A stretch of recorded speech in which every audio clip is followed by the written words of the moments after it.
Metals and non-metals. At present, nearly 118 elements are known. अभी तक 118 elements हैं जिनको हम जानते हैं. Though the identity of some of them has not been fully established. मतलब अभी ऐसा नहीं है कि अगर नोन हो गए हैं तो उनकी आइडेंटिटी हमें पता है कि वो कैसे हैं, उनकी प्रॉपर्टीज क्या है. These are classified into metals and non-metals. हमने इनको कैसे डिवाइड कर दिया, मेटल्स और नॉन मेटल्स में. अब मेटल क्या होता है? सबसे पहली बात है, हमने मेटल एंड नॉन मेटल पढ़ लिया. जिस चैप्टर के बारे में हम पढ़ रहे हैं हमें उसके बारे में समझना पड़ेगा कि मेटल क्या होते हैं और नॉन मेटल्स क्या होते हैं. तो सबसे पहले मेटल के लिए पढ़ेंगे. Metals are the elements that conduct heat and electricity and are malleable. तो मेटल्स कौन से होते हैं? जो metals are good conductor of heat and electricity. याद होगा हमने 9th में भी पढ़ा था. मेटल्स, अभी आप आयरन के किसी भी रॉड से आप किसी प्लग पॉइंट में लगा दो तो करंट लगेगा. क्यों? क्योंकि वो हीट एंड इलेक्ट्रिसिटी. हम एक फ्राई पैन भी रखते हैं अगर गैस पर, तो अगर उसका हैंडल आयरन का होता है, मेटल का होता है, तो हमें गरम गरम लगता है. लेकिन अगर उसके ऊपर प्लास्टिक या लकड़ी की कवरिंग होती है तो हमें गरम नहीं लगता. जैसे कुकर है, कुकर के ऊपर प्लास्टिक का कुकर के हैंडल पर ढक्कन प्लास्टिक का ही तो हैंडल होता है ना, इसलिए हमें वो गरम नहीं लगता. वरना अगर हैंडल टूट जाए कुकर को आप ऐसे छू लो तो लगता है गरम. तो metals are good conductor of heat and electricity and are malleable and ductile. malleable and ductile मतलब मेटल्स जो है मेलिएबल छोट पतली पतली शीट्स में हम उनको बना सकते हैं. जैसे आपके घर में टीन की शीट्स चलती है, हमारे घर में जो बॉक्स होता है जिसमें हम रजाई गद्दे वगैरह रखते हैं, ये सब मेटल की तो बने हुए होते हैं ना, लोहे की चादर कहते हैं. तो ये पतली पतली शीट्स बन जाती है, उसी को तोड़ मरोड़ के हम कोई भी शेप दे सकते हैं. तो मेलिएबल होते हैं. डक्टाइल का मतलब होता है कि मेटल से हम पतले पतले वायर्स बना सकते हैं. जो इलेक्ट्रिसिटी में वायर्स यूज होते हैं, जितने भी ये वायर होते हैं, इनके ऊपर प्लास्टिक या रबड़ की कोटिंग होती है, लेकिन अंदर इनमें क्या होता है? मेटल का वायर होता है. अब दीज आर लस्ट्रस. लस्ट्रस मतलब शाइनी. मेटल से ही तो आप एक दूसरे के ऊपर आप धूप सूरज की वो करते हो, तो मेटल्स शाइनी होते हैं. Metals are hard. इतने सॉफ्ट नहीं होते. लोहे की रॉड को आप ऐसे ही आराम से नहीं फोल्ड कर सकते. Metals are strong. स्ट्रॉन्ग मतलब ऐसा नहीं है कि लोहे की एक रॉड है, आपने उसको जमीन पे गिरा दिया तो वो टूट जाएगी. Metals are heavy and sonorous. Sonorous होता है जो साउंड प्रोड्यूस करते हैं. तो जो वायर्स होते हैं, मतलब मेटल की चीजों को बजाओ तो साउंड भी प्रोड्यूस होता है. तो इतनी चीजें आ गई समझ में. ये सारी प्रॉपर्टीज किसकी है? मेटल की. लेकिन सिर्फ फिजिकल प्रॉपर्टीज से काम नहीं चलेगा. फिजिकल प्रॉपर्टीज 8 तक थी, 9 तक थी. अब हम सिर्फ फिजिकल प्रॉपर्टीज के बेस पे हम ये नहीं कह सकते कि ये चीज मेटल है और ये चीज नॉन मेटल है. During chemical reaction metals can form positive ions. जब केमिकल रिएक्शन होती है तो मेटल्स पॉजिटिव आयंस को बनाते हैं बाय लूजिंग इलेक्ट्रॉन. कैसे इलेक्ट्रॉन लूज करते हैं? इनके आउटरमोस्ट शेल में 1, 2 और 3 इलेक्ट्रॉन्स होते हैं. जब ये इलेक्ट्रॉन्स को लूज कर देते हैं तब ये केमिकल बॉन्ड बनाते हैं. तो जिनके पास +1, +2 या +3 इलेक्ट्रॉन्स होते हैं आउटरमोस्ट शेल पर, they are known as metals. और नॉन मेटल्स इसके बिल्कुल अपोजिट होते हैं. जिसके पास 5, 6, 7 होते हैं वो कहलाते हैं नॉन मेटल्स. तो अभी हम मेटल के बारे में पढ़ रहे हैं. तो मेटल्स जिनके आउटरमोस्ट शेल में 1, +1, 2 और 3 इलेक्ट्रॉन्स होते हैं. जैसे सोडियम है, सोडियम का एटॉमिक नंबर होता है 11. तो इसकी इलेक्ट्रॉनिक कॉन्फ़िगरेशन हो गई 2, 8, 1. तो 1 का मतलब इसके आउटरमोस्ट शेल पे एक इलेक्ट्रॉन है, तो सोडियम क्या है?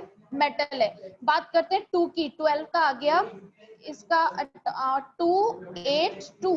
तो ये क्या हो गया? मेटल, क्योंकि आउटरमोस्ट शेल पे 2 इलेक्ट्रॉन्स हैं. तीसरा आ गया 2, 8, 3 जो एल्यूमिनियम का होता है. इसके आउटरमोस्ट शेल पे कितने इलेक्ट्रॉन्स हैं? 3. तो ये क्या है? मेटल.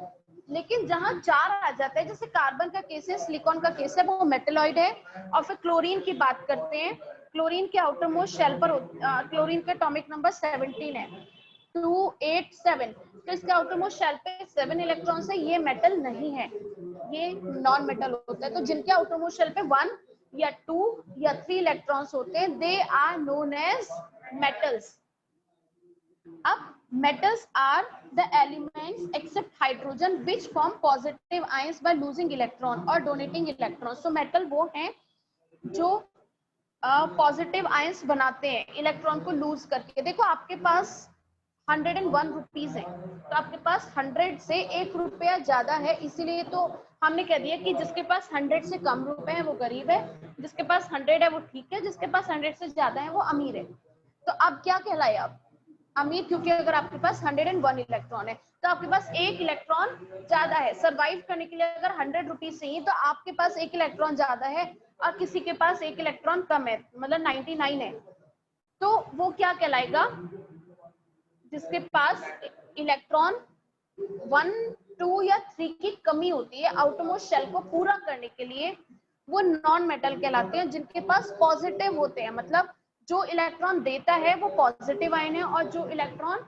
एक्सेप्ट करता है वो नेगेटिव आयन है। ठीक है, तो मेटल्स के पास आउटरमोस्ट शेल पे एक इलेक्ट्रॉन है, जैसे सोडियम की बात कर रहे हैं 281, इसके आउटरमोस्ट शेल पे एक इलेक्ट्रॉन है, ये अपना एक इलेक्ट्रॉन किसी को डोनेट कर देगा, तो Na के पास एक पॉजिटिव चार्ज आ गया। पॉजिटिव चार्ज क्यों आया, देखो इसकी भी बात है, इलेक्ट्रॉन और प्रोटॉन का नंबर हमेशा बराबर होता है, इलेक्ट्रॉन को E नेगेटिव और प्रोटॉन को P पॉजिटिव लिखते हैं हमेशा। अब इलेक्ट्रॉन, एक इलेक्ट्रॉन इसने किसी को डोनेट कर दिया, यहाँ पे 11 इलेक्ट्रॉन थे, 11 प्रोटॉन थे, ठीक है, एक इलेक्ट्रॉन इसने किसी को डोनेट कर दिया, तो अब इलेक्ट्रॉन कितने रह गए 10, अब प्रोटॉन कितने रह गए 11, प्रोटॉन 11, क्योंकि इलेक्ट्रॉन ही तो डोनेट किया है, प्रोटॉन तो डोनेट नहीं किया, तो एक पॉजिटिव आयन ज्यादा है ना, इसीलिए इसको लिखेंगे Na+। अगर ये 2 इलेक्ट्रॉन डोनेट कर देता है, सपोज मैग्नीशियम है, मैग्नीशियम का एटॉमिक नंबर 12 है, तो इसकी इलेक्ट्रॉनिक कॉन्फ़िगरेशन हो गई 282। अब ये अगर 2 इलेक्ट्रॉन्स को डोनेट करेगा तो इसके पास 12 तो इलेक्ट्रॉन है और 12 ही प्रोटॉन है, लेकिन इससे अपने 2 इलेक्ट्रॉन्स को डोनेट कर दिए तो 10 इलेक्ट्रॉन और 12 प्रोटॉन रह गए। अब इसके पास कौन सा चार्ज ज्यादा है, नेगेटिव या पॉजिटिव, पॉजिटिव चार्ज, 2 चार्ज ज्यादा है, इसीलिए हम मैग्नीशियम को लिखते हैं Mg2+ आयन। क्लियर है ये बात, चलो अब आगे चलते हैं। Metals are also known as electropositive elements because they can form positive ions by losing electron, यही बात मैंने अभी तक बताई है। अब आते हैं the most abundant metal in the earth crust is aluminium. सबसे ज्यादा कौन सा मेटल मिलता है, aluminium, which constitute about 7% of the earth crust, जो 7 इस अर्थ का जितना भी पार्ट है उसका 7% होता है। The second most abundant metal is iron, तो सबसे ज्यादा कौन सा मिलता है एल्यूमिनियम, और सेकंड मोस्ट कौन सा है, आयरन। अब बात करते हैं नॉन मेटल की। नॉन मेटल क्या होते हैं, अभी तक जो हमने मेटल के केस में पढ़ा उसका बिल्कुल अपोजिट नॉन मेटल में रख दो। Non metals are elements that do not conduct heat and electricity, तो लकड़ी, वुड कभी इलेक्ट्रिसिटी कंडक्ट करती है, अगर ये जितने भी बोर्ड्स हैं ये किसके बने हुए होते हैं, एक तरह से बोर्ड कह रहे हैं हम, लकड़ी के बोर्ड कह सकते हैं, या फिर हम कह सकते हैं लकड़ी, हम किसी भी स्टूल पर चढ़कर अगर काम करते हैं बिजली का तो हम प्रेफर करते हैं लकड़ी के स्टूल में, क्यों, हम स्लीपर पहन के काम करें, क्यों, क्योंकि रबर है या लकड़ी है, ये गुड कंडक्टर ऑफ इलेक्ट्रिसिटी नहीं होते, they are bad conductor of electricity. ऐसे कुछ नॉन मेटल्स होते हैं, कुछ के सारे नॉन मेटल्स इलेक्ट्रिसिटी को कंडक्ट नहीं करते, so they are bad conductor of electricity, या they are not conductor of electricity, मतलब इलेक्ट्रिसिटी को कंडक्ट करते ही नहीं है। उसके बाद आता है दे आर नॉन लस्ट्रस, ये लस्ट्रस नहीं है, लस्ट्रस का मीनिंग क्या बताया था, शाइनिंग जो होते हैं, ये शाइनी नहीं होते, लेकिन मेटल्स शाइनी होते हैं। धूप में अगर कोई सामने कोई चीज, लोहे की एक गेट है तो वो जब उस पर सूरज की रोशनी पड़ती है तो हमारी आंखों को चुभता है, लेकिन अगर कोई ईंट की दीवार है, पत्थर की दीवार है या फिर लकड़ी का गेट है तो वो तो हमारी आंखों में नहीं चुभता, उस पर सूरज आता है, because they are not lustrous. They are neither malleable nor ductile, malleable मतलब हम पतली पतली शीट्स भी नहीं बना सकते पिघलाकर या मारकर, डक्टाइल मतलब हम वुड के वायर्स बना सकते हैं, क्या हम सिलिकॉन के वायर्स बना सकते हैं, नहीं पॉसिबल है।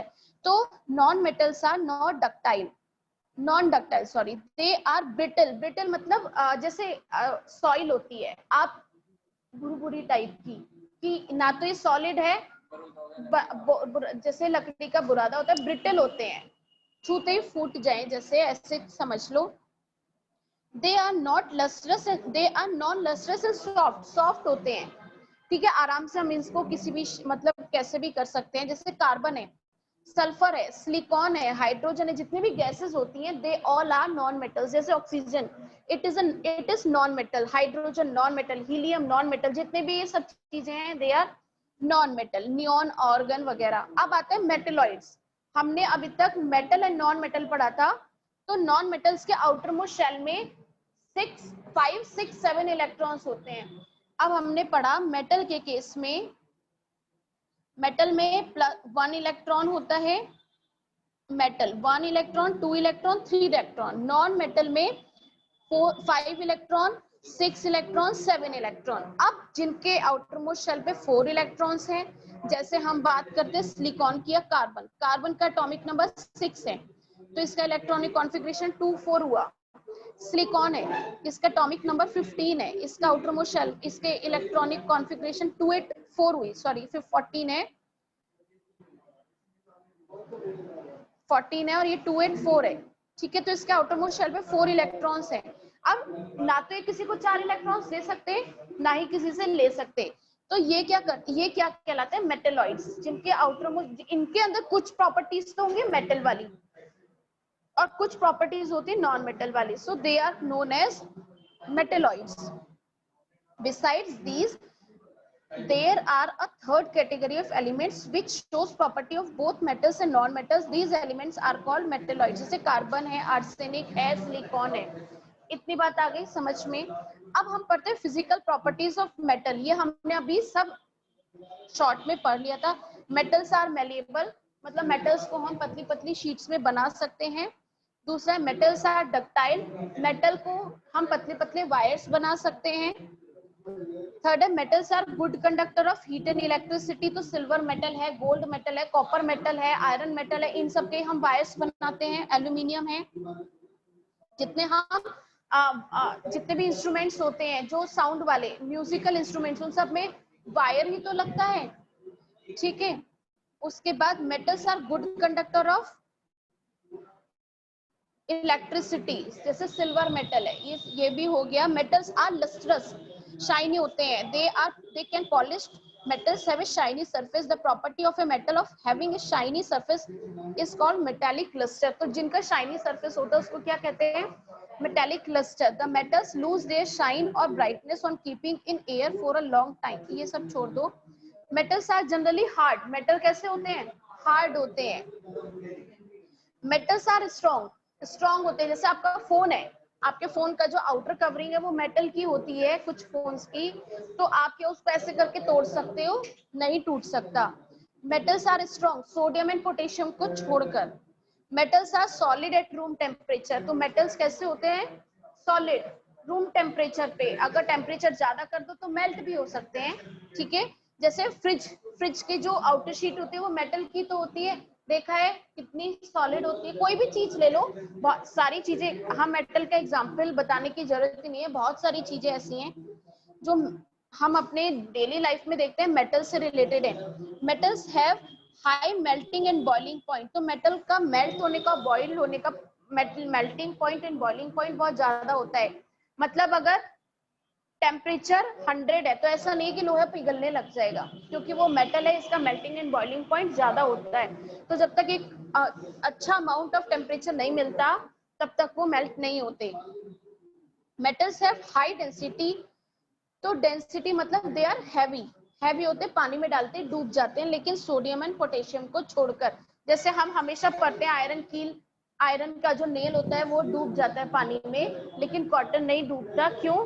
क्योंकि आयरन मेटल का होता है, मेटल की डेंसिटी ज्यादा होती है। मेटल्स आर सोनोरस, सोनोरस का भी बताया था क्या होता है? जो साउंड प्रोड्यूस करते हैं। मतलब मैं दो मेटल को बजाऊंगी तो साउंड, देखो ये प्रोड्यूस हुआ। उसके बाद metals usually have a silver और ग्रे कलर, मतलब ज्यादातर शाइनी होते हैं, सिल्वर, ग्रे, गोल्डन, ये 3 कॉपर कलर्स के होते हैं। Physical properties of non metal, अब इसी के बिल्कुल अपोजिट हम नॉन मेटल की प्रॉपर्टीज पढ़ेंगे।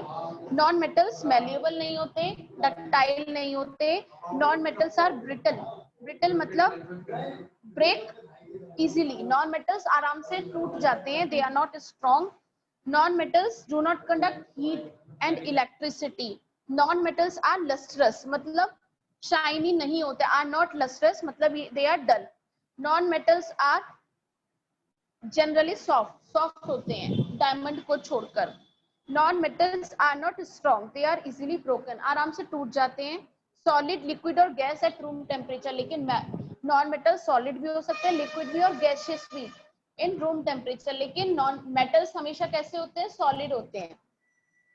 Non metals have low density मतलब इनकी डेंसिटी इतने हैवी नहीं होते, non metals have many different colours, तो नॉन मेटल्स अलग अलग कलर के थे, जैसे सल्फर येलो कलर का, अलग अलग मेटल्स अलग अलग नॉन मेटल्स अलग अलग कलर के होते हैं। अब exception in physical and physical properties of metal and non metal, अब हमने ऊपर कहीं कहीं ये पढ़ा एक्सेप्ट दिस और एक्सेप्ट दिस, हमने फिजिकल प्रॉपर्टीज को देख के ये कह दिया कि ये मेटल है और ये नॉन मेटल है, लेकिन कुछ मेटल्स ऐसे होते हैं जिनमें कुछ प्रॉपर्टीज नॉन मेटल वाली हो गई, कुछ, सारे नहीं कुछ, जैसे हम पढ़ते हैं electrical conductivity, non metals do not conduct electricity हमें पता है, लेकिन कार्बन का एक एलोट्रॉप होता है जिसे हम ग्रेफाइट बोलते हैं, वो जो सेल के अंदर भी ब्लैक ब्लैक भरा होता है, तो ग्रेफाइट जो है या carbon is a non metal और वो इलेक्ट्रिसिटी को कंडक्ट कर रहा है, तो इसका मतलब इसके अंदर ये प्रॉपर्टी किसकी आ गई, मेटल वाली आ गई, क्योंकि इलेक्ट्रिसिटी तो मेटल ही कंडक्ट करते हैं। अब आगे देखो, लस्टर, आयोडीन नॉन मेटल है, आयोडीन जो होता है वो नॉन मेटल होता है, लेकिन ये शाइनी होता है, लेकिन हमने तो पढ़ा है नॉन मेटल शाइनी नहीं होते, फिर भी ये आयोडीन जो है ये नॉन मेटल है और शाइनी भी है। अब हम फिर से कंफ्यूज हो गए।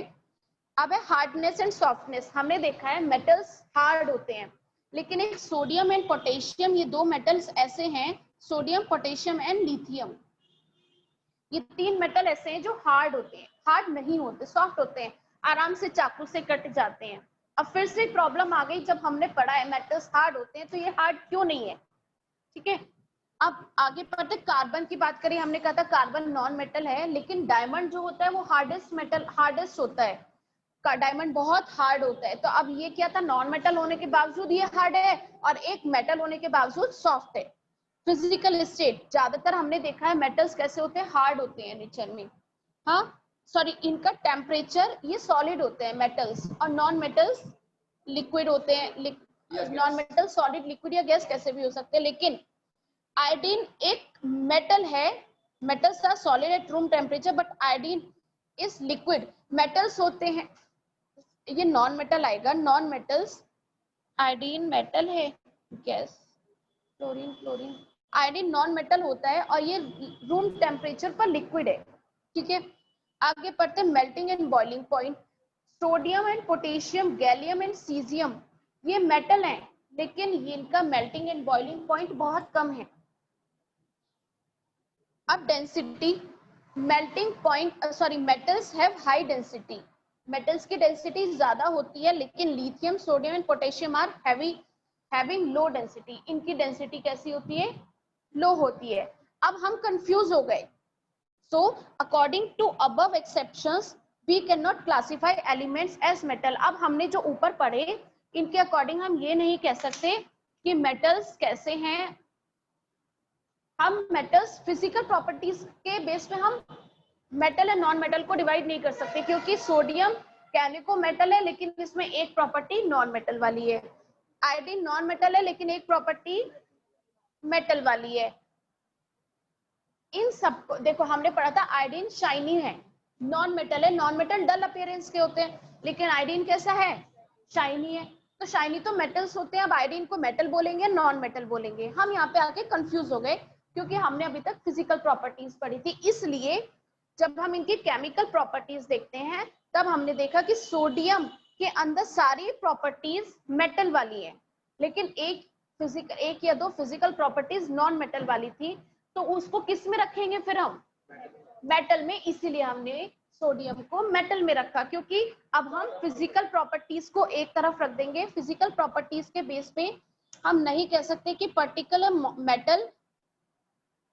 मेटल है या फिर नॉन मेटल है, इसीलिए हम अब इनकी केमिकल प्रॉपर्टीज को पढ़ेंगे जिससे हम बता सकते हैं कि मेटल क्या है और नॉन मेटल क्या है। ठीक है,